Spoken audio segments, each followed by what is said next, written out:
Good morning and welcome to the Capital Gang. I am Oscar Semujju Nganda, and this morning we have interesting topics for discussion. Honorable Semujju is in the studio. Most welcome, Honorable Ibra Semujju to Gang. Thank you, Oscar. Good morning to you and to Capital Gang listeners. We have Honorable Katesh Umbwa. Most welcome to Gang on Katesh. Thank you, Oscar, and good morning, listeners. And my favorite professor, good morning, Dr. Muhumuza. Yes, Dr. Muhumuza is the reference thing. Good morning, our listeners out there. I used to like him. Yeah. Until I learned that he's an advisor to Minister of Finance. He was an advisor to Minister. No, but even him in Parliament, Finance sends the budget for appropriation. He makes his input. That's advice to Minister of Finance. Because the independent-minded professor I listened to many times and wanted to listen to more times. I don't think when you are an advisor to Minister of Finance, he has gone back to independence. That you will be as independent. He went back to Makerere. By the way, there is no paycheck for that. You are MIT and say, where is the invoice on this? There is an advisor across the border who is in trouble in Kenya. I think he has been trying to exercise his independence. And when I heard from my colleagues is that the system wants to shut him down because he has spoken the truth. So the fact that he's still surviving could be that he has stopped advising finance. You can't stop advising finance because finance relies on the communities. By advising the communities, and then they pick up your advice. Everybody has. Well, as you remember, Honorable Semujju, we used to have two favorite economics professors, but one is now in the engine with economics that works. Yes. So he's in the fireplace itself. I hope the engine is also. We want to make sure the engine keeps working. But his boss talks about economy, so I don't know if the engine is working. Yes, it's very complex. This morning, before we go to NSSF, I'd like us to talk about football. Honorable Semujju, are you excited that Uganda, in a bid East Africa, we won rights to host the AFCON in 2027? Let me tell you why. Until recently, I was a very active supporter of Express Football Club. Oh, and Express has done very well lately. No. Really? I'm talking about Express that was a champion. It has done very well just to survive. Yeah, but it's so I watched most of the Express games in Mbale, in Bugende, in the old days when you were a young man. Yes, even at the university. The last time I watched an Express game at Wankulukuku, the Express won 4-0, but they were not the old Express. This new one, they were just kicking the ball the same way you're doing it in the village. But football in Uganda died because of bad manners. We had what at that time were being called as arrow referees. I remember one time Sports Club Villa went to play a game somewhere and they scored. They needed to win the championship, they needed 20 goals and they scored 21. So that regime killed football in Uganda. I actually stopped watching from that game. So as a football fan, I am very happy that you're going to host the Africa Cup of Nations. There are many things that happened to undermine football in Uganda, including the emergence of Premier League. Because all of us, we are watching local football. You go to Nachivubo, you go to Bugembe. I have told you I went to everywhere in Mbarara. But the Premier League became more attractive than the local football. But also the management of football also had issues at a club level, at a national, at local level. And then there has been almost no investment, and I'm saying, and I mean it, no investment in the infrastructure until lately. I remember my interaction with the Nachivubo when I was chairing the committee on Kosasi. That Nachivubo stadium was a donation to Uganda from China. but it was even not completed. So Uganda didn't even know that they didn't follow up to make sure that the donation, the stadium is fully constructed. I was amazed when they told me that the lights in Nambole at that time, that they are no longer available on the market in China. They needed all to be replaced. Even when they are innovating now, I don't remember, Katesh can remind me because we sit on the budget committee together. The innovation has also had issues, and you remember last time when we were speaking about the UPDF renovating, I told you, Oscar, here, we were told by the FUFA president that there are certified companies who are supposed to be constructing a stadium, not everybody. But for us, even that alone, we went and picked UPDF. And I was told that some of the money, because it doesn't go to UPDF, this one that you see constructed in uniform and so on and so forth, it goes through the defense system. So a stadium that was supposed to be ready in a month, in two, in a year, I have just seen, I think they have resumed. So I am very happy that we are going to host the Africa Cup of Nations. I am only fearing the shabby way of doing things in this country. You remember, Oscar, when we were hosting CHOGM, the hotel that hosted journalists was half completed, even with a donation of more than 10 billion from government to have it completed. They didn't complete it. One journalist asked about it, they were there smelling the sun. With the 2027, I think we have enough period. I only hope that we will not regret, because you see, one time Kenya wanted to host Africa Cup of Nations. When they were told you need to do the following, they say thank you very much, it can go to another person. But now here we are. Well, Honorable Magogo, the president of FUFA, is here. Congratulations on that win for Uganda and East Africa. Honorable Moses Magogo, you're on air. Thank you so much. And good morning, our listeners. It's an opportunity again to be on the show.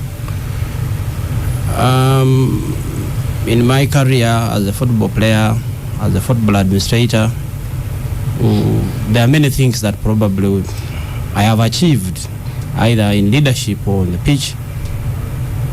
But I think this is the biggest, because it is not just only for the individual, it's not only for the team that I support, it's for all Ugandans, and more so to put for East Africans, because it is the first time that East Africa will be hosting the Africa Cup of Nations in our history. If you want to call us a region, in CAF we have 6 regions. It will be 51 years since this region last hosted, and that was in Ethiopia in 1976. So it's an opportunity. But like already the commentators have said, an opportunity we need to hold very carefully, because winning to host is not hosting. There must be work done for us to be able to host. And I can guarantee you that in terms of ability, we have it as a country by all parameters. It is only the how that could be the challenge. I've been to countries that have hosted the Africa Cup of Nations, and even our dream and inspiration for us to bid, we started it in 2017 in Gabon. When we were in Gabon and we looked at Gabon, that was hosting the Africa Cup of Nations, with due respect, lacking a lot of things. We could not even if you had a lot of money, you could not get where to sleep. And this cannot happen in Uganda. We have all the infrastructure that allows us to host the Africa Cup of Nations. The only challenge we have, and I've had so many commentators, many of them may not have been at the Africa Cup of Nations probably, but for us who have been there and who know the rules of the game, is that we have everything ready apart from the stadium and the training pitches. And if you talk about hotels, those are the most important. Yes, but there are other countries that are lacking other things. For example, that may not have the hotels, the hospitals, and all these things. But as a country or as a region, these we have. Now, let me get to concentrate on the stadium where the challenge would be. Our strategy was 3 countries, because you need 6 stadiums. Ivory Coast right now is attempting to do 6 stadiums, and they're not yet ready. And there's also a challenge that what happens after such a big tournament and you have 40,000 seaters, 6 of them in a country, some of them become what they call the white elephant. In Gabon, some of the stadiums have trees that have grown through them because you can't use them after. So we decided to say, let us have 3 countries, meaning that every country brings 2 stadiums. This is fair enough. And where we have Mandela National Stadium, with the work that's being done, by the time they complete it, they talk about the 30th November, which it is, of this year. 2 months. 2023. 2023. There's a lot of work going on, and I want to give credit where it's due. But the fact is that when it's ready and done, it will be ready at the level of hosting this competition.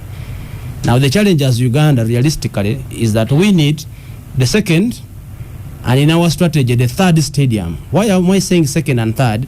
Because again, we have agreed that Kenya, Uganda, Tanzania, each provides 3 stadiums. In event of events, that one of us, and this is what we have agreed at the 3 countries, the 2 can still continue with the 6 stadiums. So the strategy is that we need the 2 stadiums, and as we speak today, our engagement is with the government, and it is very possible. We have a company that we have that we are speaking to, that has done this. It has done a number of stadiums across the world. He did the one in Senegal, the current stadium in Senegal, and he did it in 17 months. So it is very possible, but what I'm saying is, and the money to do it, we have it as a country, if this is the priority that we want to give. So for us, what is important, we have brought it. What is important is all of us as Ugandans to make this a priority and get the right people to do the job. I want to just reiterate what Honorable Semujju was saying. My comments about Nambole, and I was very realistic. I said that the contractors do not have the experience and expertise, and of course it didn't sound very nice to some ears, but I was right. The good thing is that they listened to me behind, and they eventually brought in a company that has experience of doing the pitch, because the most important thing is not even the seats at this point, where people sit and all this. That is important, but the pitch, the way it had been done, it was just a question of putting the soil and then the maram and you plant. And that's not how pitches are done. The work which has been done on the pitch today has been done by professionals, a British company that has done pitches in over 100 countries in the world, Latin America, in Europe. So they know exactly what they are doing. And I've seen what they are doing, and it's a very fantastic piece of work. So for me, my challenge with Mandela would be the time. Yeah. The challenge would be priorities as a country now that we have accepted to do this. The time, I've told you, in 17, 18 months, a serious company with all resources, they'll give you a stadium. Show them where you want it, and in 18 months they'll give you. Just a small interruption here. So if we are looking for 3 stadia, we have Nachivo, Nambole, and the 3rd one, Chitende, or the one in construction in Garuga. I think this is for government. Government has a plan, has an agenda, and we don't want to. But we are talking to the president of FUFA here. Yeah, but I don't do stadiums for this country. This is basically something different. I can advise. What is important is that the government has already an agenda. We want to fit within what government. We don't want to fit without. Government has already planned to do a stadium in Lila, has already planned to do a stadium in Hoima, and a stadium in Fort Portal. These are already plans. They have done studies. They have done whatever they have to do. I think that it is important that for purposes of geographical distribution of some of this infrastructure, it would be important that we continue with these plans as they are in terms of location. That does not stop. The president of FUFA now, I mean, you can't say we are hosting AFCON and you want to take I don't know how many teams to Lira or to Fort Portal. If we need a second stadium, it must be a 3rd. It must be for this particular AFCON. These government programs of spreading infrastructure, even where they will not be used, can continue after the AFCON. But we can't afford to experiment. So you go to Lira. There's Chitende. Chitende is private. St. Mary's. It's private, except if you're going to help him to improve it. There's a private one also being developed in Garuga. I don't want the FUFA president to go away with it. Tell us what is your advice, where do you need it, and then we support it. But if you leave it to government, this government will take a university where there are no students. Because, I mean, I have told the MP, my friend Kasoro, who was chairing a committee on infrastructure, I used the road to Palisa, to Komi. And for 1 hour, we had 3 vehicles. in Kampala where you and Wakiso where you collect 60% of your revenue and more than 500,000 vehicles, there are no roads. So if you leave it in the hands of this government, you will wake up one day and the stadium is somewhere. No, definitely. Definitely, in terms of guidance, there are parameters that, from a footballing perspective, I would support Leader for one reason, that is one of Uganda's biggest hubs in terms of fan attendance and also in terms of talent development. And the areas that I've chosen, for me, they are already strategic enough.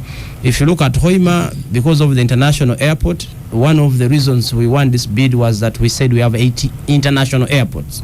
And when you look at the work going on in Hoima with that international airport and the next city, if you want to look at it, and then of course Fort Portal has been one of the hubs, again, of fans' attendances in this country.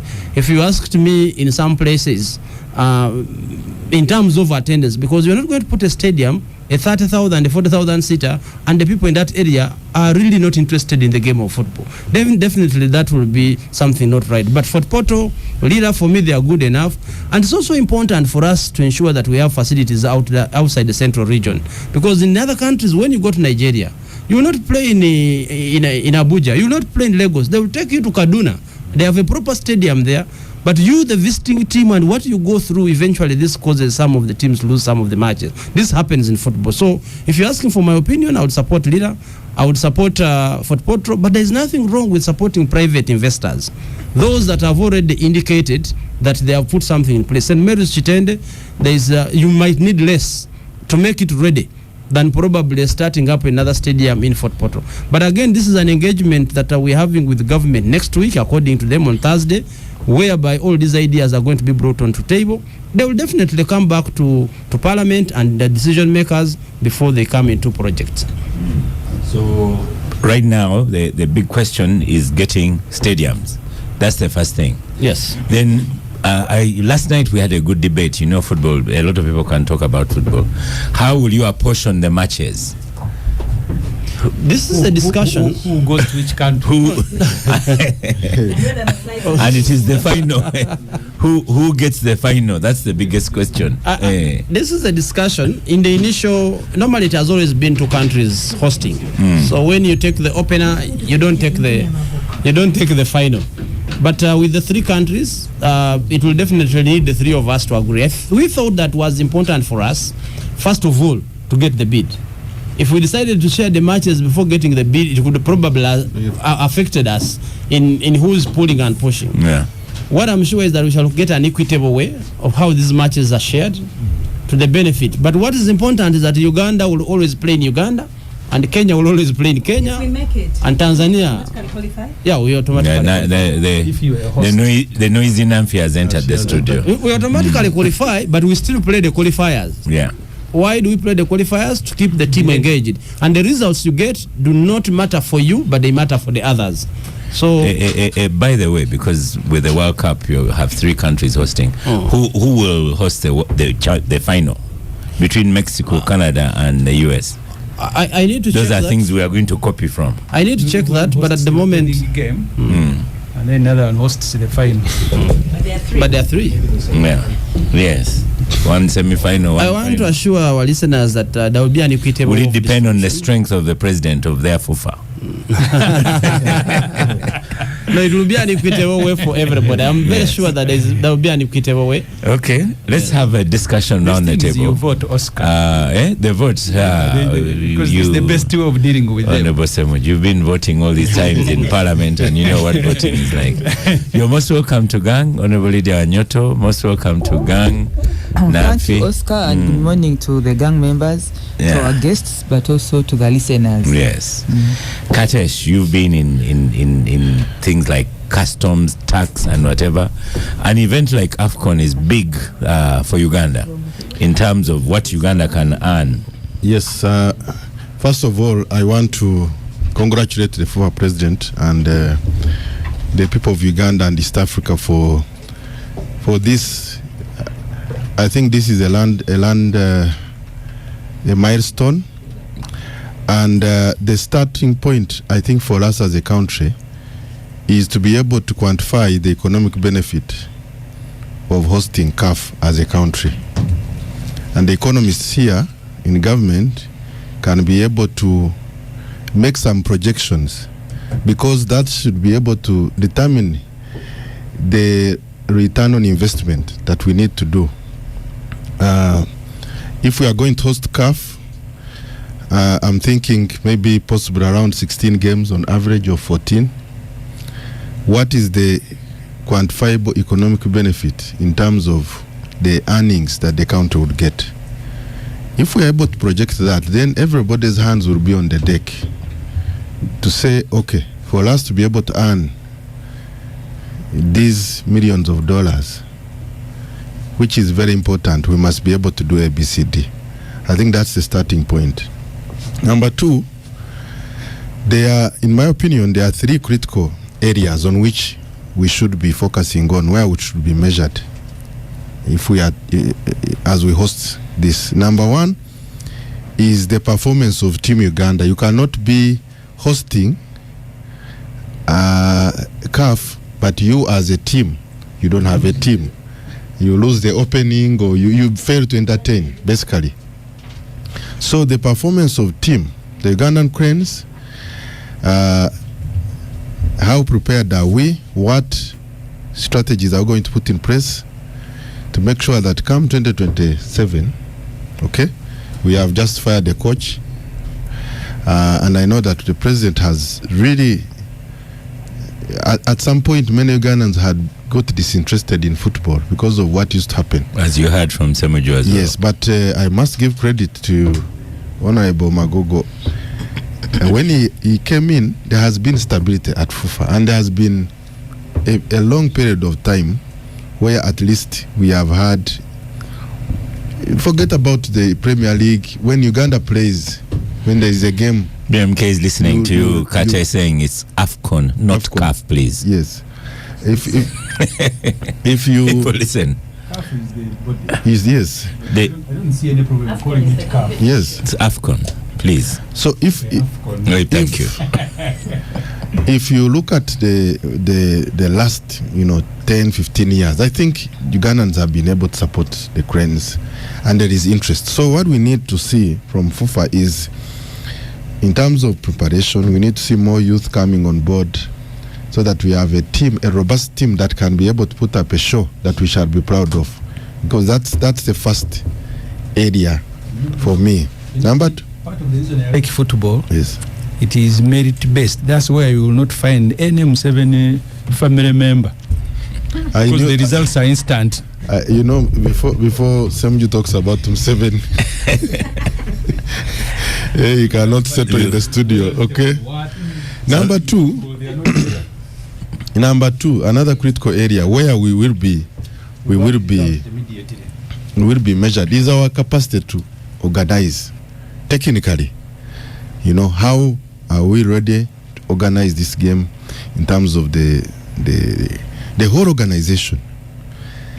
And of course, that one also requires us to prepare ourselves, and it's not, there is enough time for us to do that. We can prepare. The third area is, as a country, our readiness in terms of hospitality, to be able to have people to come to Uganda, security, service, the infrastructure that the president is talking about. All these have to be looked at. So I agree with the president that we need now to prioritize. You're referring to the president of FUFA? Of FUFA. Okay. We must prioritize the issues of infrastructure, because they will make us, be ready. And I also agree that we need to have distribution, because if you talk of Lila, you talk of Fort Portal, which is a tourism city, I think you are trying to balance the development, and I don't think it is asking too much. And I like the fact that in his submission, he's looking at even the fan base, determining where you take the stadiums, because you shouldn't take stadiums to places where people cannot watch. So we have opportunities arising out of this. The airlines will make money, Uganda Airline. The hotels will make money. The people in transport will make money. The people who produce goods will make money. So the entire value chain must be analyzed by government, and then people are prepared. People are prepared. People are told to invest. I was around during CHOGM. At that time, I remember that government had to come up with incentives to encourage hotels to come up, and we were overseeing some of these incentives. We didn't have hotels. I remember the only presidential suite we had was in Entebbe, where the former president Bill Gates stayed. If you go and look at it now, you cannot think it is a presidential suite, but that's the best we had in a hotel in Entebbe. But what has happened since then? There are benefits arising out of this hosting. There will be no doubt new hotels will come up. People will get opportunities, and the economy will benefit. So finally, all Ugandans need to celebrate this achievement, and we stop the negativity. This is not about President Magogo. It's not about who. It is about the whole country. So we congratulate FUFA, but we must support the efforts of FUFA, the efforts of the Ministry of Sports, so that we all look at this. Because I heard that it's someone who actually wrote a letter saying that they should even withdraw. So this negativity must stop for once. Let's have unity around. Let's have unity around sports. Okay. And benefit as a country. The economics is great. At least we can look forward to that. Now, if we'll say we hope even the football will be great. Yeah, of course, thank you very much, and congratulations to the football fraternity. We really wanted this to come, but as Semujju said, as advisor to government, you want to line up what else was on your schedule. These days we budget medium-term expenditure. In 2026, you are going to have to be holding an election, which we have already been told is 1.3 trillion is coming on the table. It already begins. So you have that coming up on your table. You're going to be starting a new national development plan. It will come with that. You have the continuing discussions on the refinery, the pipeline, the standard gauge railway. Debt payments are going to trigger in around 2025. There are certain where we had a grace period that ends around that time. So the grace period is over. We also have to build the team. We also need negativity. Sometimes is good for you to be cautioned before people don't turn up. Because of the negativity you ignored and washed under the carpet. We are getting stories our food still has aflatoxins. These guys we are saying are coming here to eat. There may be a constituency which will say, until I'm very sure of what I will be eating, I would rather come either with my food or watch from the TV. What is our plan for the medical facilities? This is the time to say what is going to happen to Kiswa. The facilities around where there are many people, casualties may emerge. You may even want to say you are going to invest in Mulago, but how easy is it to access Mulago or Kirudu?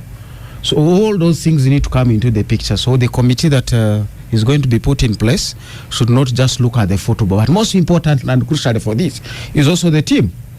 We don't want to really live in the preliminary stages having soaked 20 goals and scored none. So who is going to be looking into those spaces? So the economics is, the opportunity is there, but you don't want to go the route of Greece.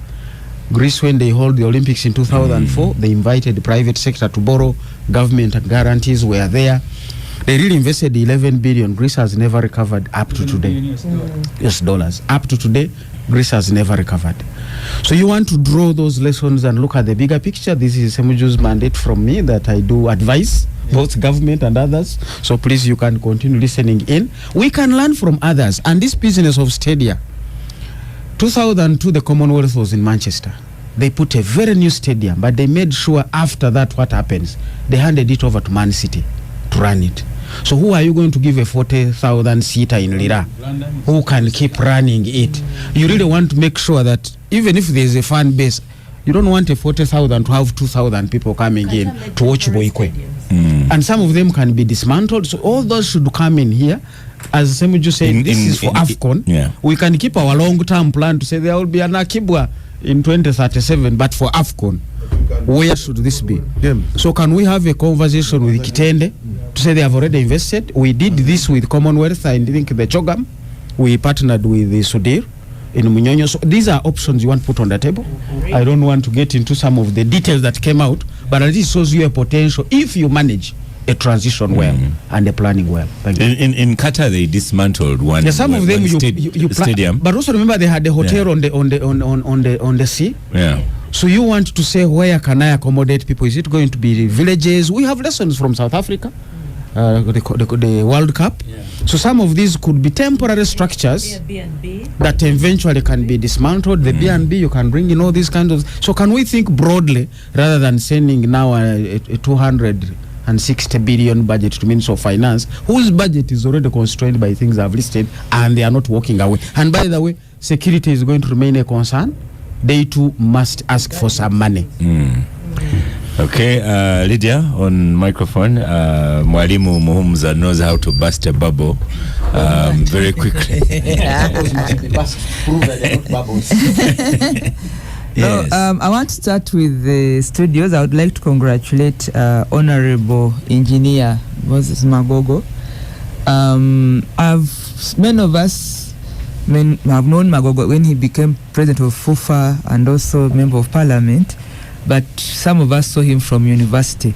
His football story starts from a long time ago when he was even a student. I used to see him with these football things, and you'd wonder how an engineering student would spend a lot of time. But I think your passion has been followed well, and it's a good story to tell young people that you can follow your passion and get it there. Today we are discussing AFCON, but AFCON comes after a successful amendment of the Sports Act in Parliament, which had taken, the last one was which year, the old one? 1964. So you come to Parliament, and through a private member's bill, we have a fresh act of parliament that speaks to the current dynamics of what sports is in the current trends of the world. So congratulations. But with you, I also, when I heard about us winning the bid, it was on social media. And on television, I saw people, the first people that came to my mind were Magogo, Peter Ogwang, and Benson Obua, because those are the two have always been part of the Parliamentary Football Club. Even Semujju here, there is that parliamentary FS. I was number 7, but now I am. Yeah, so reserve. So that is the story about the people you found in Parliament, and I think you have formed a good team. So those are the two things I know about Engineer Magogo. The others are recent. I don't want to talk about them. Your famous social media stories. But at least for football, I can vouch for you that it's been part of your life passion from since the times of school and the administration. Before you became a FUFA president, the fights were in the streets. People don't know how the FUFA was FUFA and all that. But even if you have fights now, I think they're not on the street, and that's good. That shows leadership, but also the management. Playing is one thing, but also management is another thing. So coming to AFCON, I'm happy that despite the banning of milk going to Doctor, your friend did not talk about this. But despite the banning of sometimes milk going to Kenya and us looking for other markets, there's something good out of the EAC. At least this patterning of the wheeling to bring AFCON home brings the integration spirit up and flying. And I think we can pick if they don't come and refuse to take the milk or eggs. To deal with it also represents our collective vulnerability. Because I've told you, when Kenya was given the chance to host, they went on a calculator and declined. Yeah, so we can only, I think, have it together. As the FUFA president said, none of these countries has 1 or 2 stadia. So we are just. My point is bigger. The spirit of the EAC is that we are stronger as a region. And that's what the president. The individual bits of us, it's a building block. So if sports is going to take us to integration, then God is good, because we are looking for that. It was not going to be milk or chicken or even what is it they keep the maize. Eggs. But maize. now sports has said, okay, I think with sports we can go. So finally, for me, the biggest challenge we have in the region, or even for Uganda, is the issue of building talent, and sports is one of them, but also the emerging youth. Now, you have been able to catch an area that majority of the youth of our country are proud of. You do not have to bribe the youth or to do to go and participate in sports or to go and watch sports. Sports is such an exciting game that mobilizes everybody. So while I'm talking about the youth, I think that back home then, this gives you the right platform. When you are talking about that act, you are saying you joined parliament to improve on sports as one of your passion, though you're a member of parliament for constituency in Wiende, but also your passion. And one of the issues was the poor funding or the support to the sector. Now, AFCON is the platform now you can use, first of all, to mobilize resources for the sector, but also to bring on board the biggest population that we are grappling with.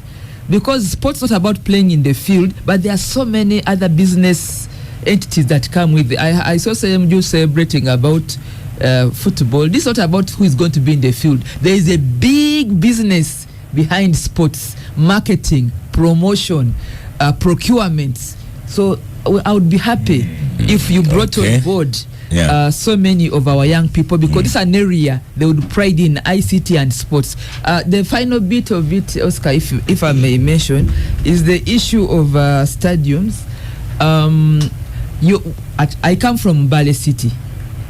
That's an area that has a lot of sports excitements. No, I'm talking about sports is not about being on the pitch, but the bigger picture of the business and building infrastructure.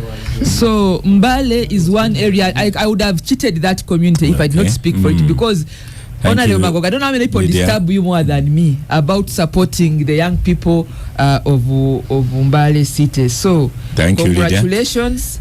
Excuse me. Let's go to Namfi now. To build this sector and to give young people look at the politics of the participate. Thing. Uganda 2026 today. Oh no, I'm just at the time. Uganda will have had politics in 2026. Maybe opposition will be the one who is in opposition, will have the person who's leading the youth. And then Kenya, maybe Mzee Raila might be agitating again. Tanzania, usually they have a smoother election.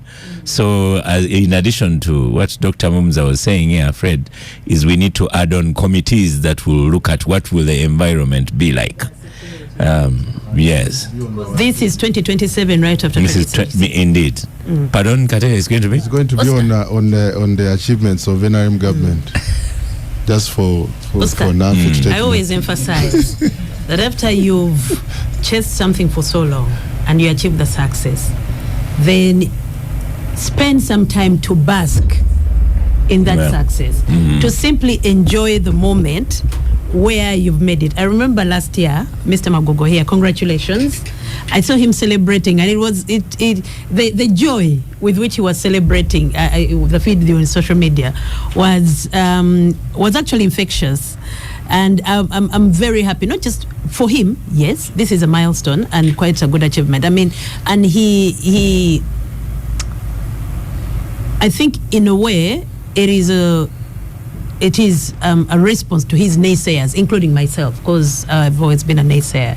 But I've been cognizant of where we've come from as a country with FUFA and where we are, and say maybe, yes, the politics at FUFA may not be the best, but he could do better. He's doing well, but he could be better.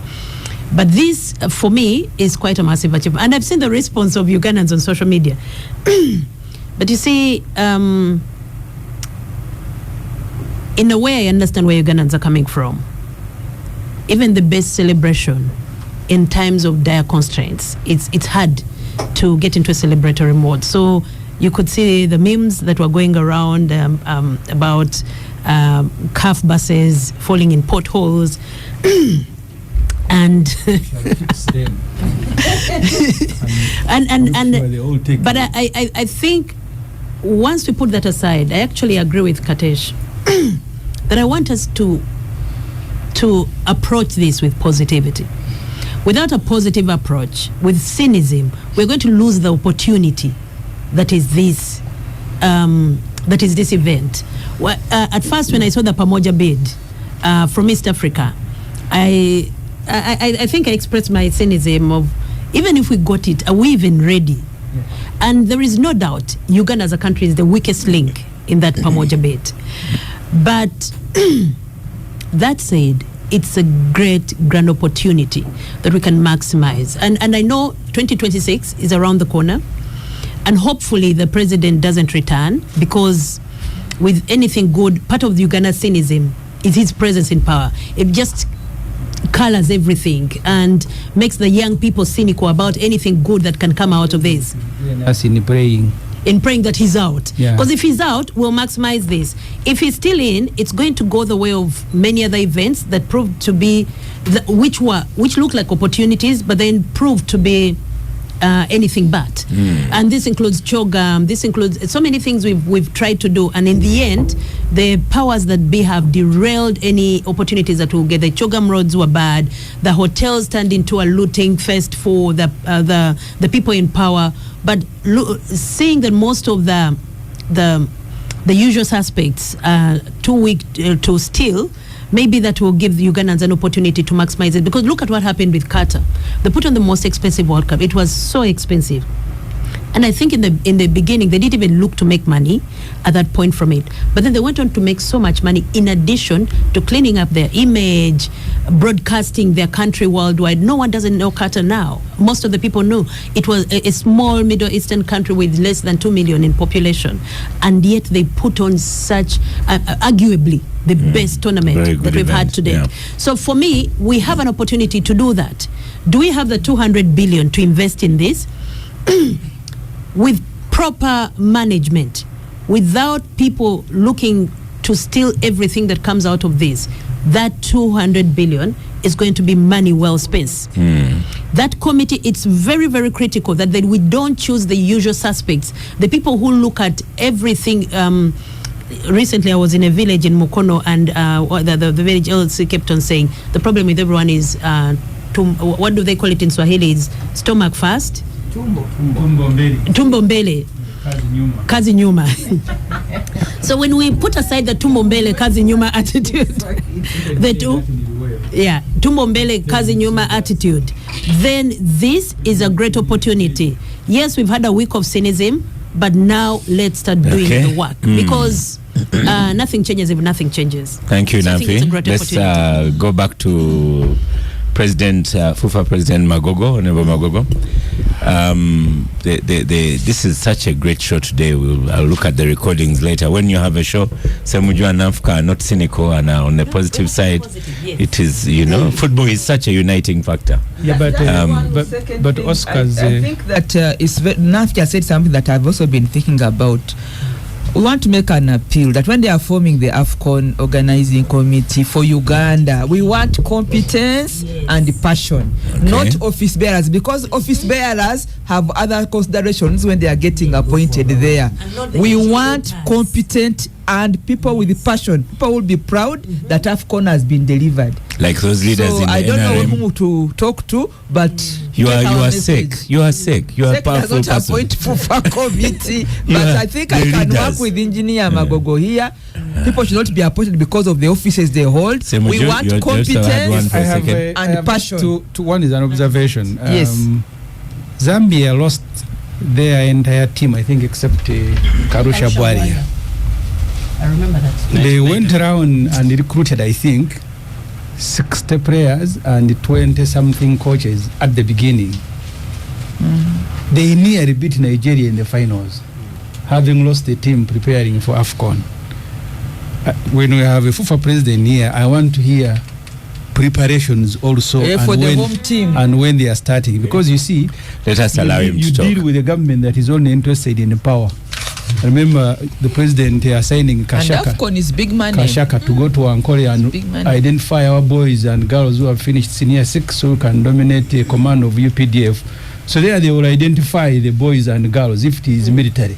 Okay. So this one you need to do it yourself. But look at So how that I need turned to out in hear. Somalia. I need to hear Guys, the preparation. let's have him speaking. Allow me just make a few clarifications and comments. First and foremost, you don't need, the rules do not necessarily need 40,000 seater stadiums. That is, the rules say you must have at least one. So Nambole is already 40,000 seater. So if you are going to do anything in Lida, it could be a 20, it could be a 15. I just wanted to do that as a clarification. And that means Chitende would qualify. And then let me talk about the team for purposes of understanding that we made a mistake some time back. What we are seeing today is a gap of things we could have done so many years ago. Because the footballer you see today is manufactured starting like 15 years. So the effect you see today is what I found Honorable Semujju talking about, that there is a period in Ugandan football around the early 2000 to around the 2000s. A kid who is going to be playing top football today could have been about 10 years then, because the footballer's peak is about 24 to 30 years. That's the peak time. Now that time we did not concentrate on the development of these kids in terms of identification and then development. So you're reaching a time where the key players of the country are supposed to be the ones in that age, and those should have been the players who were 10 years in that period. Now we don't sometimes look at these details, but we have looked at them at FUFA, and in 2015, waking up to the realities, we started what we call the FUFA Juniors League, and this was strictly for kids under 17. These kids have been in a phase of development. They are not yet ready today as we speak to give us the products. But this is a team that has played the finals of the Africa Cup of Nations for under 20. We lost to Ghana in the finals of Africa now, not just to qualify to go there. These boys are now in a very complicated phase where you are leaving home to start to go and search for professional football. Some are going to fail, definitely. It doesn't work like that, because youth football is 99% failure. It's only 1% that succeeds. Even in the top clubs in Europe, in Manchester and Barcelona, 1 or 2% of the players. In Arsenal, all these top clubs, only 2% probably make it through to professional football. It is the only way, but yet it's very inefficient. But that is what's happening now. These players, since 2015, we've been playing what we call the FUFA Juniors League, qualifying, like I said, for under 20 World Cup. If it had not been COVID, that team actually qualified. And then also the under 17 has been qualifying to the Africa Cup of Nations all along. And we have the under 15s as well. So there is a pipeline. The challenge is that right now, the results we're speaking to, we had a very successful football team by our standards. The ones of the Onyangos, the Mawejes. This is a team that took us to the Africa Cup of Nations 2017, 2019. But players get old. The reality is that you must retire. Today we see Messi, we see Cristiano Ronaldo. The reality of life is that a player retires. So after 2019, they had hit their peak. They had to quit. But remember, the ones taking over are the ones who are supposed to have been developed in that gap. Because the Onyangos actually were developed their early stage in the 1999, if you remember, 1998. That's when they were kids, and that's when that phase started. So we are not going to take excuses. By 2027, what we want is to have a team. And there's already a technical master plan, which we started on, whether we have won the bid or not, and the transition is going on. We have a number of players. Today, in the current team, which has failed to qualify to the finals, has about 9 under 20 players. And they are going to fail because they are starting on their journey. The players we celebrate in this country failed 4 times to go to the Africa Cup of Nations. On the 5th, that's when they eventually qualify. So these players who are coming through, the Biaruhangas, the Serwada, who is in the US now, the number of them in Europe, they are starting to break through. And it might take us a little, but when you look at now, and 2027, you still have about 3 years. These players will have transited in about 26, 25 years. And this is the peak of the player. So we will continue to do the sporting side. To prepare a team is our responsibility as a federation. We are currently getting enough resources from government, I must confirm this, in as far as development and the sport is concerned. There is not enough money coming to the sector for infrastructure and other things required, but for football, the money which is coming in is enough for us to develop the team, the excuse will be something different. So I want to assure you that we shall have a competitive team that will be able to represent this country come 2027 when the Africa Cup of Nations eventually is here. Allow me also say that we are not the weakest link, Namfi. We are not the weakest. Uganda is not the weakest. What you are saying that Uganda is the weakest, that's what the Kenyans are saying, and that's what the Tanzanians are also saying. They are saying we wish like we are like Uganda. The Kenyans are also saying we wish like we are Tanzania. So we take this, and I want to take it that this criticism should build us to be able to look at what are people saying. How can we put it right? Then also, what we wanted from government for us to be able to turn around the football industry was, first of all, the law, which honorable leaders talked about. We're talking about funding, which is coming in, not enough, especially for entire sports sector, and then infrastructure. Now, the only way you're going to do infrastructure in this country, especially sporting infrastructure, where there's been zero investment, I think, for the last 30 or 40 years, in terms of sporting infrastructure. Mbale Stadium, we're talking about, used to host international matches. Yes. And so other stadium, Bugembe Stadium, talk about them. But there's been zero, and I'm talking about zero expenditure in terms of maintenance and in terms of actually uplifting. Now we have a reason. The reason is that, like I said, we are not only going to go for international stadiums like we are talking about where they will be, but the whole program should include regional infrastructure, because you're not going to get players today and put them in the national team. They must play in the league.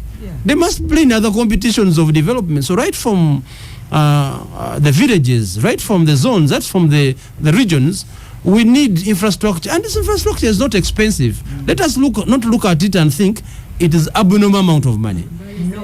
I still don't believe 96 billion which we gave to Nambola, and you remember both of your members, Honorable Katesh and Semujju, members of the budget committee, the debate at that time say, why are we spending this money? I believe that with these volumes of money, we could be able, because the stadium we played in Egypt, which was our home, away from home, it cost about 96 billion. It was a very good stadium with all amenities that are required for an Africa Cup of Nations, a whole stadium. So for me, it is important that we look at the resources being invested and being put to the right use and being followed to every dollar or every shilling that we put in, to ensure that we get the quality. Because as football, we have gotten a golden opportunity. If we don't reap from this opportunity with infrastructure, with the sporting structures that are going to be, that we are going to be proud of, it's an opportunity we should have we will have lost. Okay, thank you very much, Honorable Magogo. We're going to stop for a short break, and after the break, I'll ask you what's the roadmap. You know, politicians like to say such things. What's the roadmap?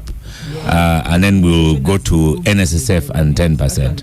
The Capital Gang on 91.3 Capital FM.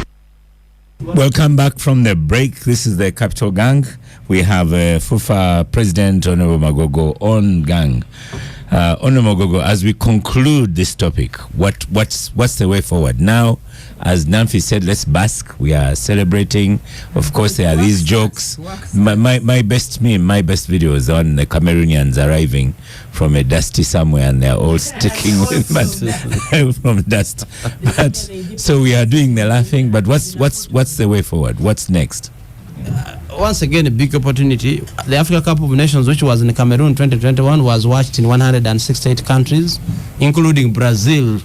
Now, when we say including Brazil, because Brazil has always not been interested in watching African football, but with over 10 million viewers in Brazil, this creates the impact. There's no way we're going to sell East Africa, we're going to sell Uganda to the world better than the opportunity we have, because like somebody said, the day they announced us as the winners of the bidders, the following day, every newspaper in every African country had the word Uganda in there, whether you want it or not.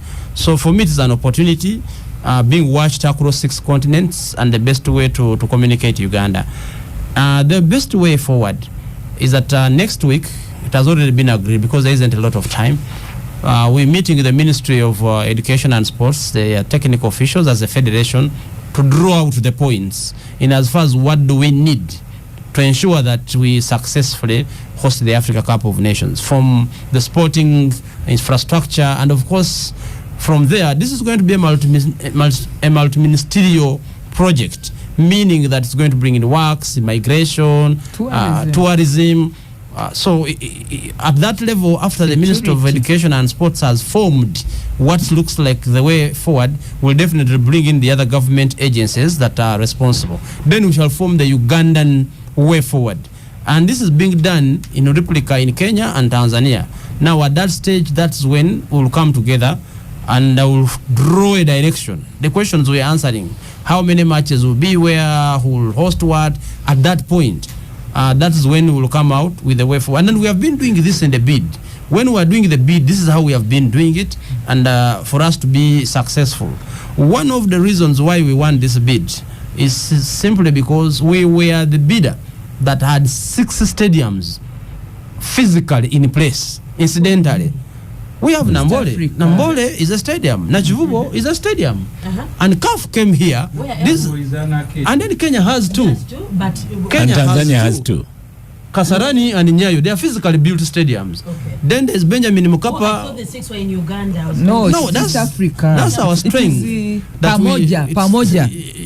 It is the 6 stadiums, and we were the bidder that had 6 stadiums, apart from Algeria, which eventually got out. So, for me, the stadium, as far as the minimum for us to host physically, they exist. What is important is to make them in the conditions that allow the hosting to be done. Others, like Nigeria, Benin, Botswana, Senegal, we're actually saying we are going to build. And that's where our advantage was. So we are strategic. We were very strategic to do the 3 countries.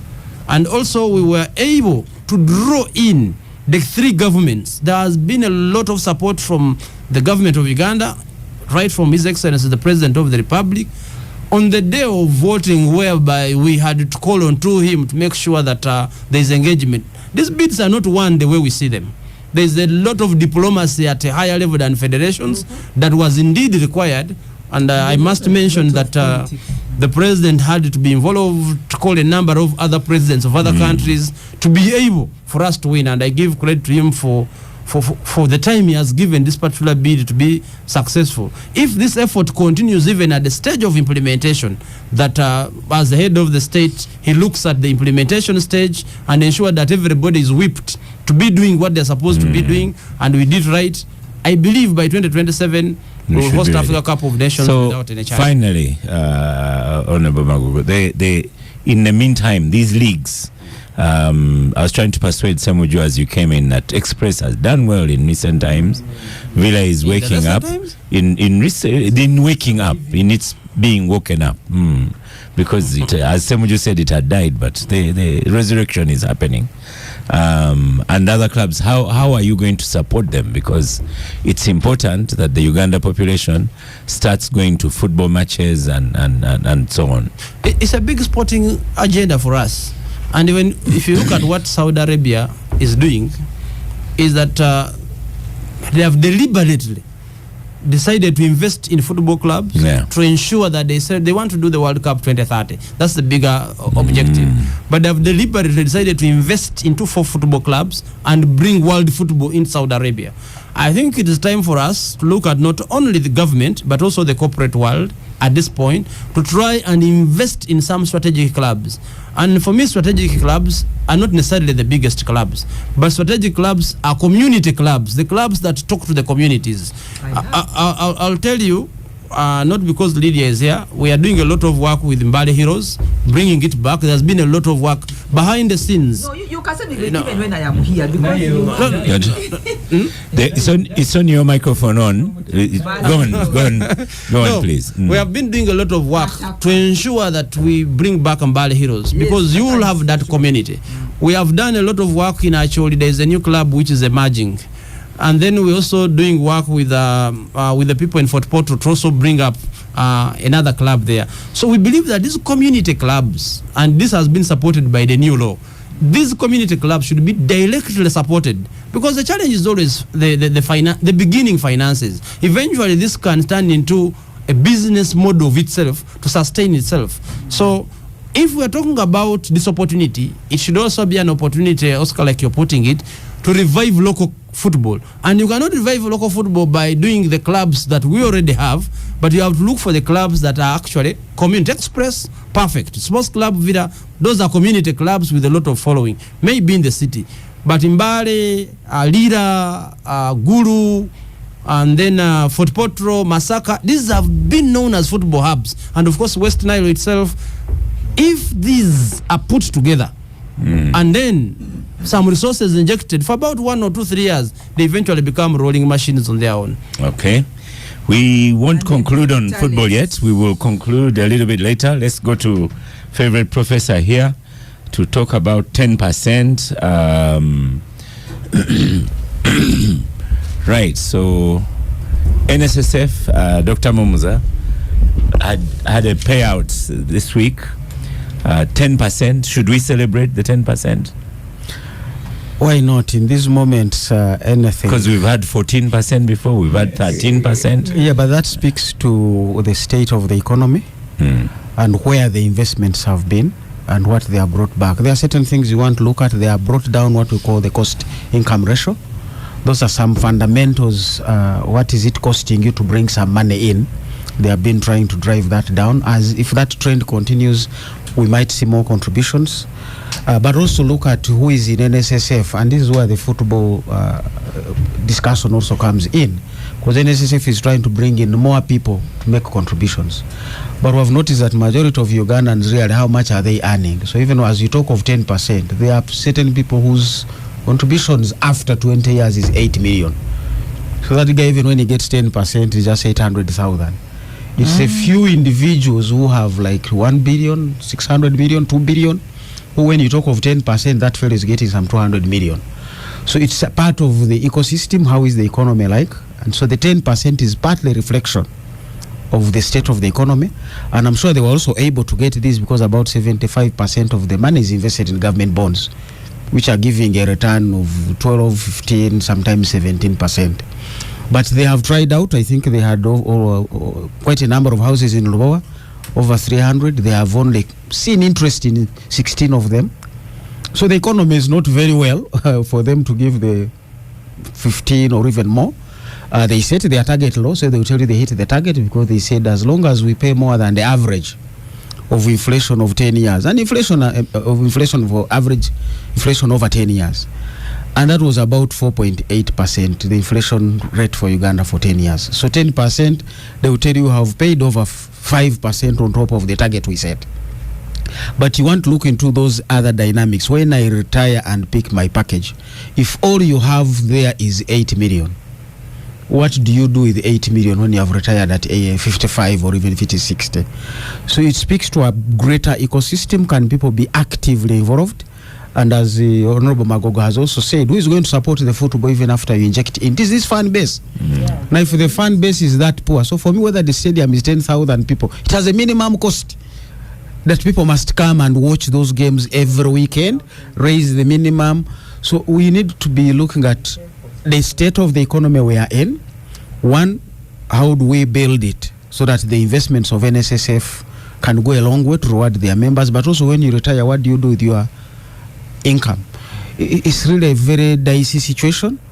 Benefits Authority, Retirement Benefits Authority says we have about 21 trillion that is kept in these pension schemes. 18.5 of that is NSSF itself. So all the others are just 3 trillion. You want to grow that bigger? They have done their best to take us back to double digits. Even in the region where they invest, East Africa is still not doing well. Maybe now is a discussion to say what can NSSF do AFCON, towards AFCON. Can we involve them? Because they are reaching out to extend their field in the economy. They are investing in agriculture. Trying to promote agriculture is not going to be an easy task, but at least let the big elephants like them go there. They have been supporting incubation clubs. They are touching here and there really to see how can we make an impact. Besides waiting for somebody to retire and they get their benefit, can we support the system within which people exist? Tanzania has used part of that money to do grand investments. And so some of these for me could be some discussions. Can private investors like Tende be allowed to have a conversation with NSSF and get into a joint ownership to improve those facilities? Of course, those dangers are always there. But as we've said, the adversities should not stop you from moving. Yeah. Having an accident on Masaka Road, you don't say, I'm not going to go to Masaka. There were 2 accidents yesterday. You say, but how do I go consciously? So these are, for me, the things we know what happened to some of these things. It's a discussion that has been around the country. Governance is a problem to us. Yeah. Nafi, despite all the challenges in NSSF in recent times about management and retirement and contracts and all, they're still able to pay you 10%. That's good. For once, Nafi is speechless. No. I'm looking for the words. Good, but could be better. But I think I was talking to their former MD, Richard Bergaba, and he explained why the interest rates, because they kept on building them, and at some point they peaked at 14%, which is very impressive for a social security organization. But because of the 20% withdrawals, they had to liquidate certain long-term, and NSF mainly during for quite a while now, for the last 10 to 15 years, have played it safe. They've invested in mainly safe bets. And you know, in business, the higher the risk, the higher the reward. The lower the risk, the lower. So they've tried to play it safe, but understandably, because the concentration of the energies was to build the fund. And we've seen it grow from 3 trillion in 2012 to about almost 19 trillion now. So that is impressive. However, we can do better. NSSF as an organization, and I will agree with Professor Muhumuza here, is something that can build this country because of their liquidity and the financial viability. And because it is a gift that can keep giving, there will always be people saving because it's mandatory. When you look at cities like Johannesburg, Old Mutual built most of Johannesburg, the housing estates there. They made money, the pensioners made money, the ones saving there, and the city was built. We have projects like SGR. We have the Entebbe Expressway, the Ginger Expressway. These are projects where we are looking for funding. And look at when we do the feasibility study and look at the money we are making from the expressway here. Projects like that, if well managed, and they don't have, people coming in to steal and vulgarize and subvert the funds. These are projects that NSSF can invest in. Are they less safe? Yes. There's a risk there. But in the end, as you make makes more money. Me, I'm thinking, I know, because no, the problem we have as a country, the moment you say the southern bypass, that is, we are building the Ginger Expressway, we are using the NSSF money. Dot Services is going to come on board as the constructor, and you know the history of Dot Services. The next thing you know, Salim Saleh is the godfather of God Services. Rabogo has come in. Okotesa is no longer in play. Now, but the same people who then no, what I'm saying is the same people who get in and then vulgarize these things and derail everything, and then what could have been a good outcome suddenly is an absurd outcome. But if we did these things, look at the money that we make on the expressway every day. If this money was going to the savers, this would have been a country developed, a system developed. Look at the SGR. This is something that can revolutionize the country. Imagine if you could get from Masaka to Kampala within an hour. No traffic, no nothing. Do you know how much, if you can get from Kapeka, from Luwero to Kampala within 45 minutes, that would revolutionize this country. If we could do the Ginger Expressway, do you know, loosen up the traffic in Mukono, which is already, and we have the blueprints for this, and it's already supposed to be underway, but we don't have financing for this. These are things that can turn around the country. And guess who has the money to do these things? Only NSSF can afford them. Guess who would be able to make money from these things and actually return a good profit for the investors, where we could even get 15-16% in interest? Ugandans and people who have saved. So if these things are managed well, and when you go to countries like Singapore, where you have less people in government feeding their stomachs. They have used social security funds to actually pull themselves by the bootstraps out of poverty. So this is something that has huge potential. Low-cost houses. The NSSF can use their savers savings as security for them. They can build these houses, and then the key savers of above a certain amount of money can have access to these houses as debt, and then their security, their savings act as security, knowing that worst case scenario they can take this. So there's so much you can do with a social security fund like that. I'll introduce you to Minister Betty Amongi, because not Betty Amongi at the helm. Those are the exact things she start has understanding been saying. how these things work. But Katesh, you like NSSF, we should blame you for the small numbers in NSSF. If NSSF has failed to exceed the 2 million mark, again, you people that revived the tax body, you also were unable and still unable to improve the tax base. And that's where the challenge is. That's why we're getting only 10%. Yeah, first of all, I think they declared 10%, which amounted to 1.5 trillion money, interest that is going to be credited to members. So which is commendable. It's above the 10-year average inflation by about 5.8%. So in terms of performance, I think they've done well. The question, of course, that I would ask you, Oscar, and the members here and the business community is, if you look at a business in the last 1 year, the average business, what would you have declared if it is your business in terms of the rate on return? Before we say that they have declared less or not, in the current economic environment, what are the businesses returning? I think for me, if I was an investor in NSF and I get 10%, I would be quite happy. But of course, there is more that can be done. We should be able to measure the performance of NSF with its peers across the region. What is Kenya returning? What is Tanzania returning? But also look at the process that led to the 10%. And here, Fred can advise, because I remember when I was the chair of a pension fund, some of the considerations we had to look at was how much reserve do you actually leave for the rainy day. So is this 10%, has it left some sufficient reserve, or the new management or the minister, considering what has gone through, has touched a lot on the reserves in order to have a gross, return? For me, that could be the issue to be looking at. And I've not interacted with the MD or the management, but as a member, that's where I would like to know. In terms of last year was 9.6.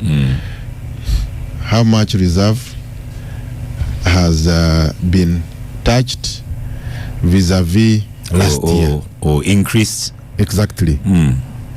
My other point is that I agree with Nafi that NSF needs to look at big things. We need to get out of this. We need to increase. I know that the key objectives is capital preservation and a fair return on investment for members, and 10% is adequate return. That's the purpose of a pension. But there are opportunities. There are big opportunities we should look at. If you go to our neighbors in Kenya, and you see the impact of the pension funds on the economy, particularly in the area of infrastructure, I think we have an opportunity. This year in Parliament, we were looking at, for example, the Bujagali cost of financing. NSF is seated on a total assets base of 18.56 trillion. This is a very huge opportunity. They can get into SGR, they can get into roads, they can get into low-cost housing. We must get out of this comfort zone of bonds treasury bills, but increase our investment in infrastructure. And the reason is simple. If you look at the age demographics, because if you are looking at the pension fund, the issue of age demographics comes into play. We are a very young nation. The average age of the savers are people who are in their 30s. So they have about 20 years to retire. They are not going to put you on pressure to access their benefits. So you can adequately invest in a long-term project that will give you huge benefits, and you pay these people a very good return. So I think for me, the challenge is on the new leadership. What more? We must see the difference. We must see the difference in terms of taking on the big, and the government needs to take advantage of NSF. We should not be here crying of money. I know Tanzania has done it when these multinational lenders suspended some of the funding. TZ used their own money. 18 trillion is a lot of money, and we can do big things. We can have infrastructure bonds in place, and NSF can get into it. We can even list. As we're going for a break, just a final question to you. I've just thought about it. On average, a young person up to the age of 30 has not saved any money with NSSF because they're simply unable to do so. Not enough work. No work. You started. I know on average. When I talk about average, yes, and an average person up to 30 has not started paying tax. No, but an average person. No, but if of course there is an issue of compliance, but unemployment. Those who are employed at whatever age, Oscar. Okay, but you've run away from a statistic. I'm telling you. I'm telling you that there are very few who are employed at that time, and that is the issue. I agree, but you see, for me, I'm looking at the numbers that are available, that they have now, that they already have. They have 2 million savers. Active 1.2. 700. Active is 700. Yes. Those are the numbers. Oscar, if you want to use them. When I was the chairman of a pension fund at the revenue authority, the minimum person was paid 5 million at that time when you were chairman of your pension fund. Yeah, but it's like when I want to talk about Tiber things here and Semujju throws me out. No, the average age was around with you. 30, 32. Each 35. One minimum 5 million. Now, those are people who are going to work up to 55 before they retire. So my point here is, Oscar, that if you have someone's money that you can use for 20 years without him putting you on pressure for repayment, you cannot start looking at short-term investments. You can look at bigger things that can give you more money. And that is on that one I agree with you. If you have a small pension, do that. For NSSF, as I was saying to Nafia, said, let's stop for a break. We'll begin with you, Honorable Semujju, then Lydia, then Honorable Magogo. The Capital Gang on 91.3 Capital FM. This week on Desert Island Discs. I have Abias Ramiri from UNDA or NDA, National Drug Authority. When I met her as we were dating, she was going to school. I had good money by bachelor's standard. You were happy? I was extremely happy because I didn't even have bills to pay. I was staying. So you were happy? Yeah, I was very happy. But still I would go to an ATM, leave her in the car, put in my thing. I look at the barras, fold the receipt and throw it. So to keep her not knowing. Protected. Knowing there's so much more. There is so much more. There is no money. The Desert Island Discs. Talking success every Sunday at 7 p.m. with Flavia on Capital FM. Keep it locked, baby. Fresh hits for Uganda. But I do, for once. NSSF should invest in investments that develop the economy, like the road toll she's talking about. These will create jobs and grow the fund through the jobs that will be created by the NSF investments. On this one, I agree with Semujju that, But anyway, all those investments, all the strong leaders of the NSSF fund have ended up in some kind of trouble. So, you see, the history of NSSF in Uganda is that every single investment has been a scandal. In fact, that's what I told Byarugaba when we had him here.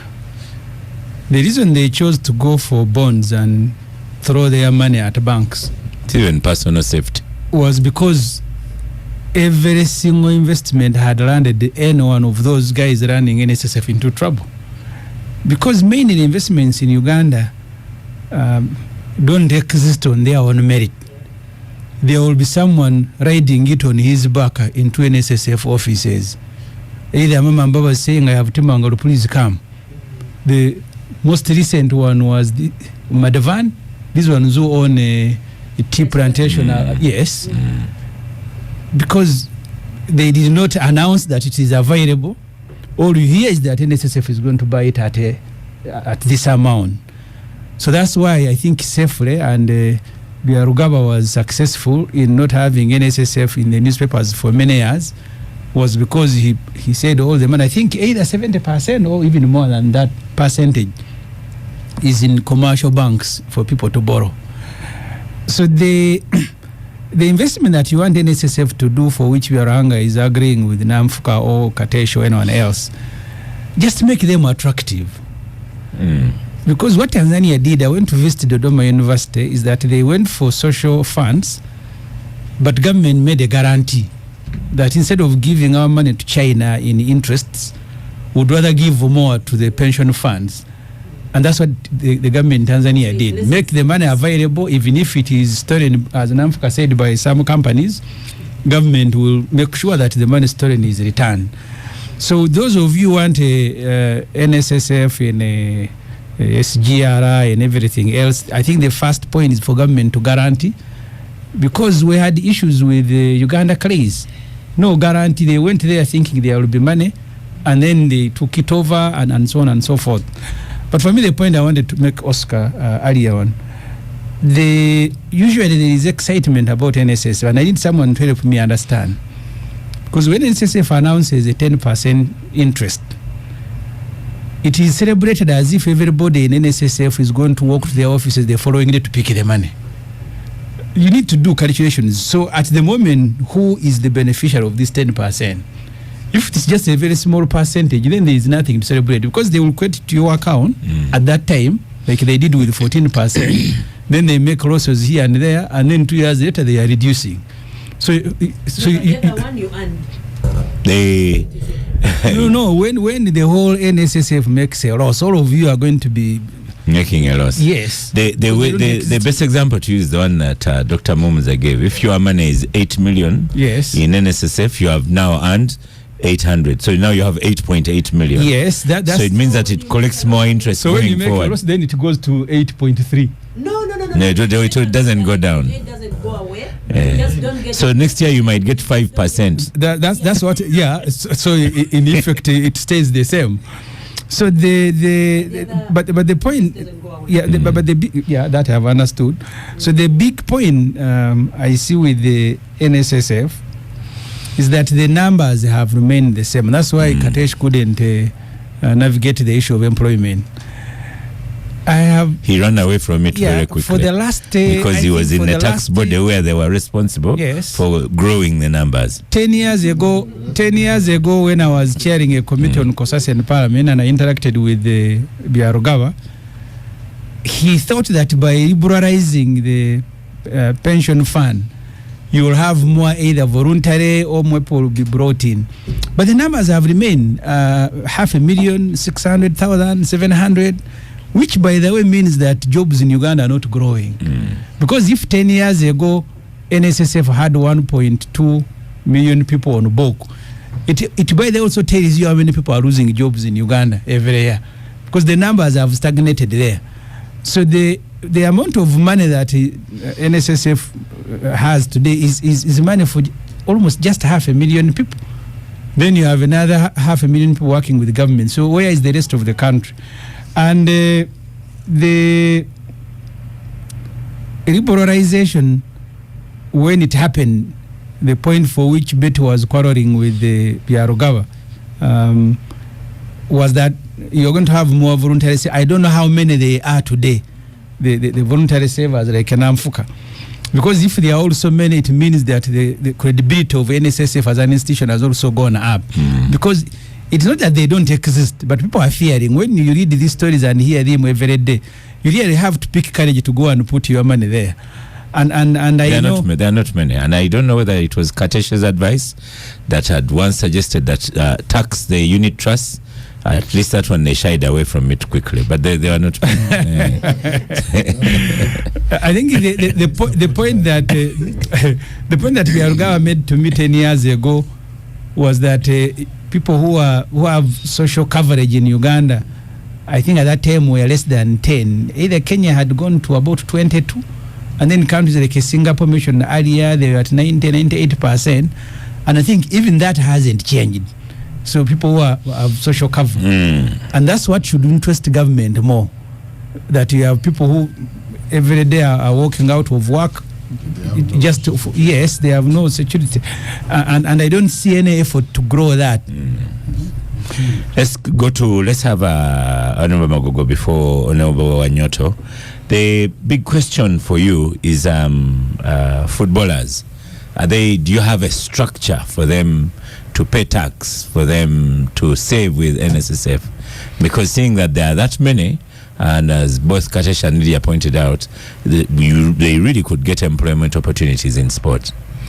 Now the challenge with the sport, and that's my challenge with the NSSF, is that sport is fun, and this is a world problem. It's not only a Ugandan problem. The world is struggling to solve this problem. That you get a kid at 5 years and he starts a football journey.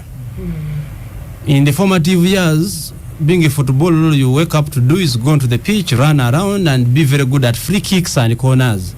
You are not actually learning any trade that would be very important in your life after. And that wouldn't be a challenge.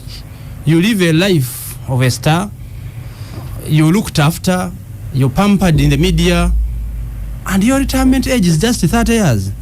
Yes. And sometimes even much earlier by employment hazards like injuries. Now, you get a 30-year-old who did not learn anything. Some of them who have been lucky, who might have earned some money, but then they did not learn the skills of using that money even after earning it. So the world of football is struggling with the very many former stars we even know of at the highest level, living lives of paupers. And yet they made a lot of money. Then there are also those who actually maybe did not make the money, but they struggled through.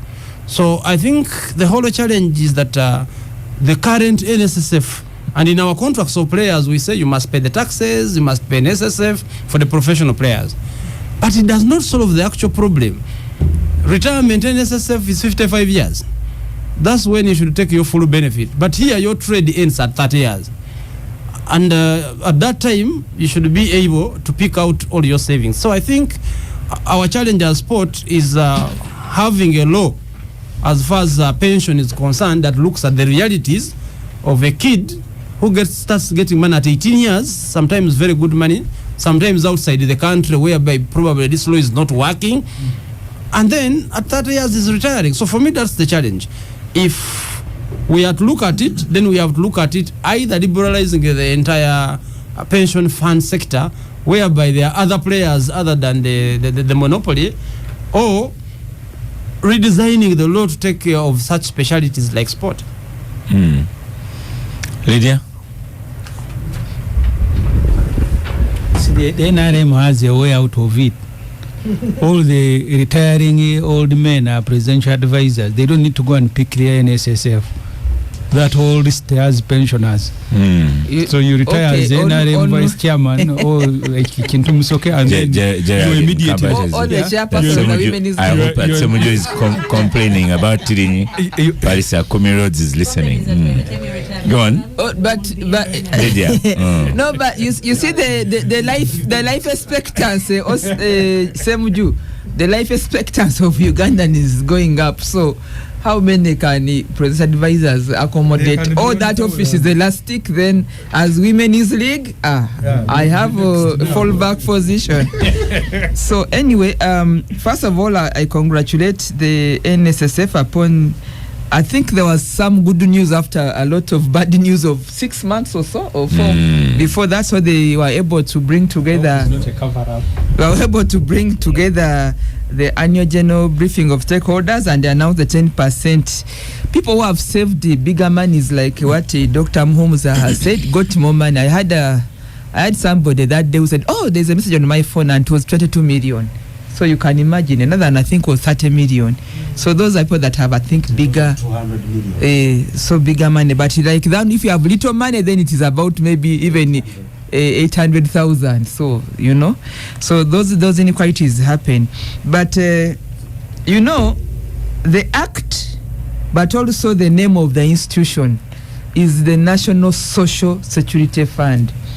And the only time that the stakeholders are invited is about this annual increase or the percentage on how the performance has been.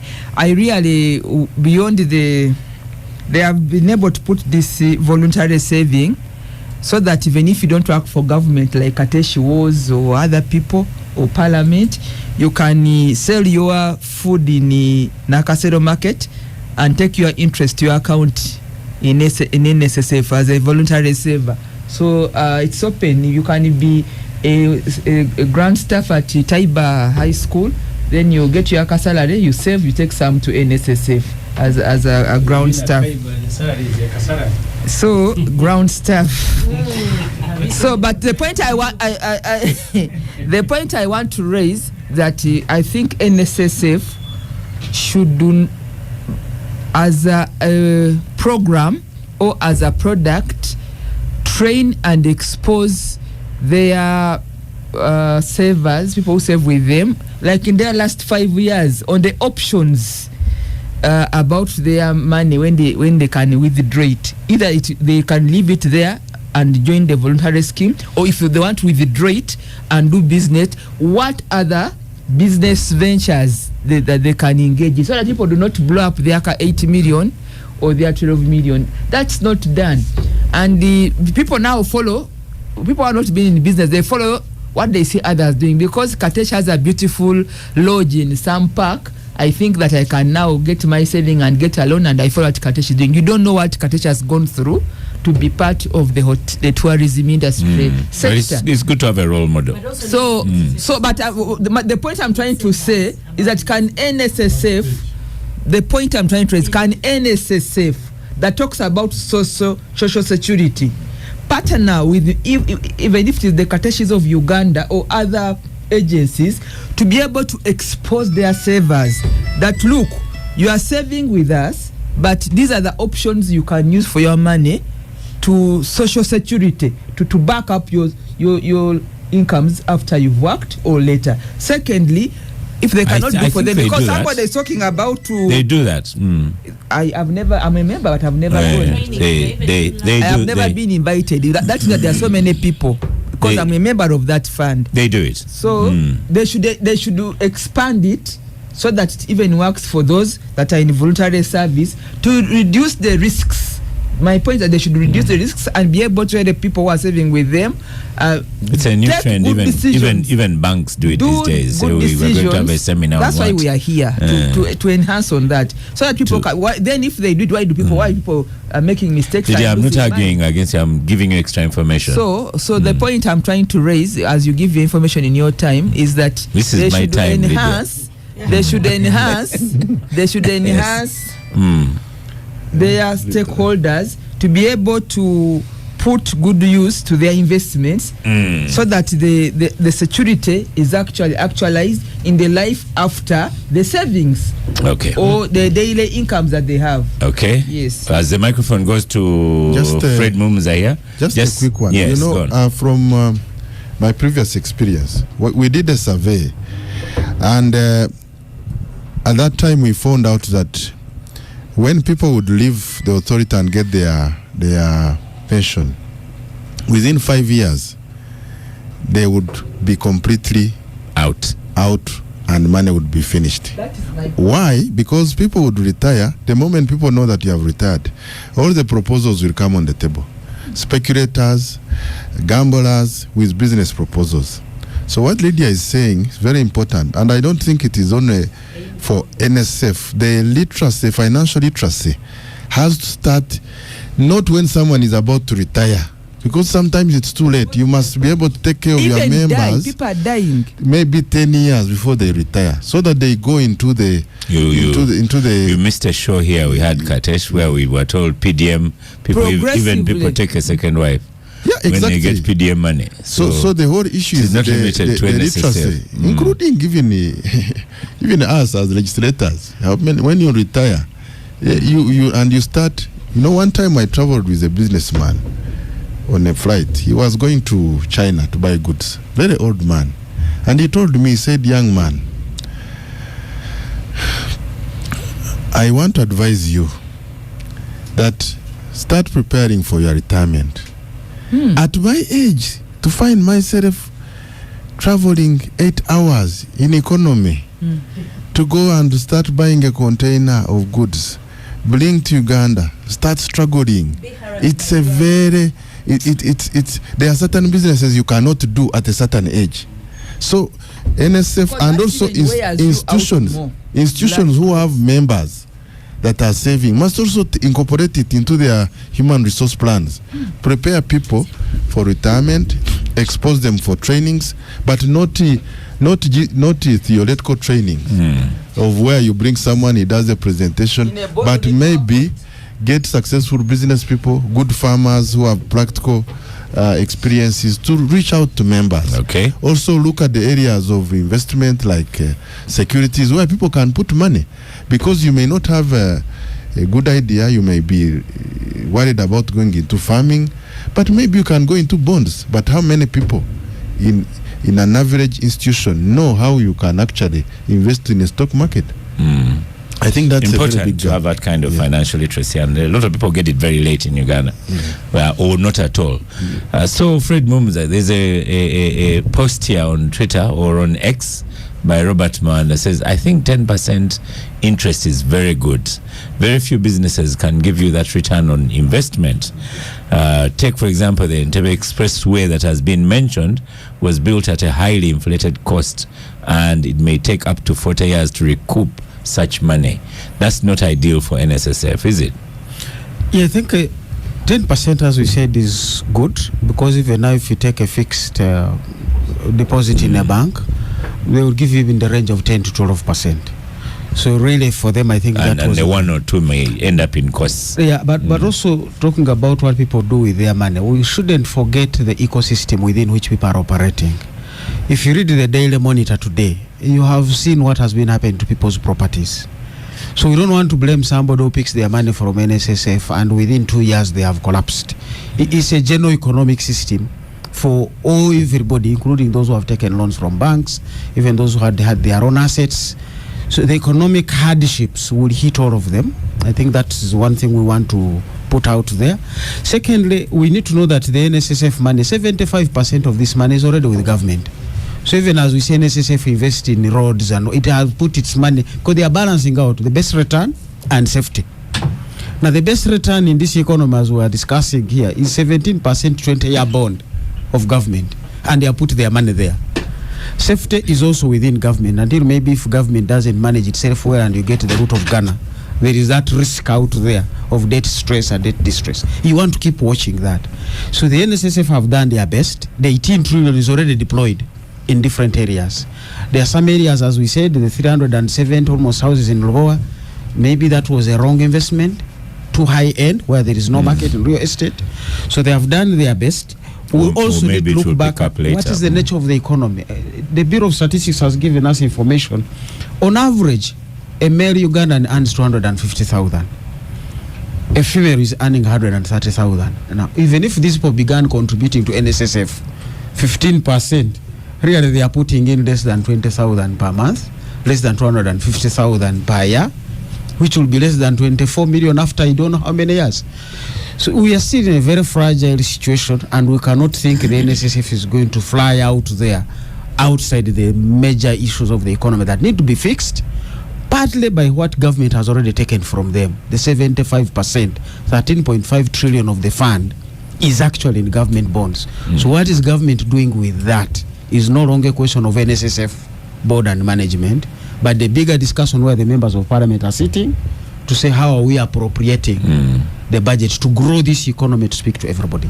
Thank you. So actually it's meeting their social security responsibility by investing with these government bonds and so on. Because it is safety and return. That's one thing. We want them to secure members' contributions, and the government bond is one of the safest, but also it's also giving you the highest return. Now the question shifts. When Honorable Kate sits on the budget committee, what is the NSSF money in the government budget doing to the economy to help both the workers and when they retire to do their savings? So I think that's a broader conversation that you cannot bring only to the board of NSSF, because they have done their core prerogative. Yeah. Give us the best return, 17% government bond, secure, again government bond. You don't want to invest in houses, which we are seeing banks auctioning, because they are not working in this economy, many of them. Karesh wanted to add just one little more. I want to conclude with football. The issue of safe return, I think for me, the whole aspect of NSF, if you are looking at the investments, it is just beyond the return. If, for example, you look at the these expressways you are talking about, how much money can you be able to actually collect for a toll and the economic benefit that brings to the economy? Now we are struggling with the Ginger Expressway. These are very big projects. So I know that most of the money is already invested in government, but it shouldn't be there has to be a balance. You still have a young population that can actually get much better returns than actually that 17% if you looked at certain investments. I've given you an example. The rate of return we are paying on Ujagari hydropower, you are very much aware. It's out of the roof. If that was NSF earning that money, but would the corruption that was involved would actually, the money would be in the economy. So you want NSSF to get into such corrupt deals? No. I'm just giving you an example that for a dam like that, the amount of money we are paying on the loan we have, if that was the money from, for example, NSF would be having a return. And by the way, they have invested, like, maybe they have bought shares there. So where there are options that are safe, because for them the minister demands members' funds must be safe. Yes. And now we are here discussing Umeme. In fact, they have the highest share in Umeme. Yes, they have a big share in Umeme. They have invested in Housing Finance Bank. So they have deployed their money, but as I've said, the bulk of it is sitting in the committee that you sit in Parliament. So you can say now that NSSF has given us 13 trillion, how are we managing it for the benefit of the young people and the NSSF itself? That's in your docket. Well stated, Dr. Mumza. So in conclusion to the program, Honorable Magogo, Lydia is our perennial concluder. So in terms of football, what message are you leaving with Ugandans listening to Capital Gang? The conclusion of football, I believe it's important that financial literacy becomes one of the primary subjects right in school when we are, because that's the time we learn habits and the way we live. It is not true. They teach us a lot of history of Europe and all these things that sometimes in life you find that they're not going to be as useful. But also the other thing is that the other day we had a debate with Katesh online saying why don't we pull, because everybody gets some little money and goes to do an investment, and you have some small investments trying to do the same things. Everybody's bringing 10 cows from Mumbarara, another on 2, another on 3. Why don't we get public companies where people can safely put their money and manage it with proper governance, and then the business is done on large scale? Then but I'm seeing everybody trying to get money and trying to do a business, then they lose. There's so many overheads, so we run into such things. On the side of football, for me, I think it's a moment that Uganda should harness, the one that we have been looking for ourselves, the people from sport, that with now an enabling law in place, on Monday, before even we got the Pamoja bid, Cabinet passed the new sports policy as well, which has a lot of additives to the law. With the improving funding that we are getting in sports, I believe with more policies now that are going to encourage the private sector to invest more in sport, I believe that the future for sport, creating itself out as an industry, as an alternative. Honorable Leader here was talking about very many young people. The best way of employing younger people in this country, the cheapest way, the easiest way, sometimes without a lot of education background, is sport. Because sport is a talent. And we're talking about football, but we have over 50 different disciplines. And we have seen that all different forms of sports are paying. It's an over $600 billion world industry, where Uganda, we are not actually partaking. So I believe that this is an opportunity that is turning the next page, and we should take advantage of it as a country. Yes, you know, Honorable Magogo, even sports betting, the young people are doing sports betting and all, but they are not the ones getting that money. So it's a challenge. Dr. Mumuza, any final word on gang? I think on football, as he has mentioned, the national team comes from the local clubs. So the support to the local clubs is going to be significant. And it's my prayer that the funds that are coming through and the private sector to be mobilized to support. Because that's why we pick the national team. Yeah. And that's why the people do all their games to be fit when the national club comes. But this is an opportunity to also grow an economy. We must avoid those who are looking at it as an opportunity to eat the eggs even before the chicks come out. I should tell you that at Taiba we have a Taiba Independence Tournament where we have different disciplines, and so it's a local Entebbe Road corridor games with finals next week. So yes, if a lot more schools engage like that, the future can be good. So Lydia, in conclusion to the Capital Gang today. In the conclusion is, first of all, to say that the Capital Gang congratulates all the Ugandan team, including you, Honorable Magogo, who did the bidding to get us AFCON. It has gotten us off our local fights. Sorry, before you complete, let's ask him a quick question. So what happens between the three presidents of your football associations? Did you do a Zoom meeting? Did you what inspired the three of you? Who was the Pamoja? No, we meet regularly. We have been meeting regularly. This is not something that's happening over 1 year. It's something we have built since 2017. So it is just we are just getting here now, but we have been meeting regularly, and strategies of how we get into our governments to buy into it. So it's not by accident that President Ruto, Madam Suluhu, and then President Museveni are eventually jointly supporting this. We had to recruit them into support, and when you recruit the heads, then everybody else falls in place. Yeah. At some point, do you speak to Kenya to stop sabotaging our qualification? You know, every time we are left with Kenya draw, then in football it is all about the best team winning. Football, and you congratulate the winner. You congratulate. They are not the winner. They just stop us going. Let me begin with the end. That congratulations, and to say that for Uganda, let me speak for Uganda.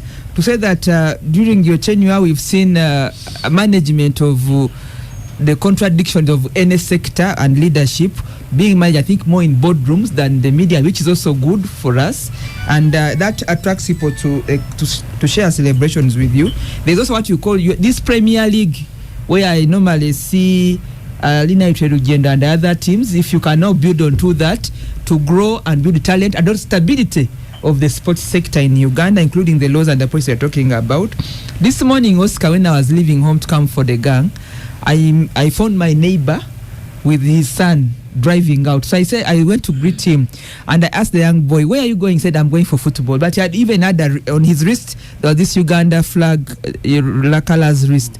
That is the way football or sports make us Ugandans. Somebody will wear his jersey, but also put on a Ugandan flag and fly the flag. So that's one thing that you have also helped us to uplift, and want to congratulate you. And even for the young people, there are many young people and clubs, private people, either they have retired, but they are beginning to have children's clubs over the weekends. That's very good, so that the children are busy, but also it builds teamwork, it builds solidarity, it builds social networks from the children who go to these young clubs over the weekend by the they are developers of the sector. So I think if nothing else has made us grow as Ugandans, maybe we should hook onto the sports so that we can be Ugandans, build talent, get opportunities, but also build our country and synergies. Okay. Congratulations. Thank you so much for the gangsters of the day. Thank you for listening in, listeners.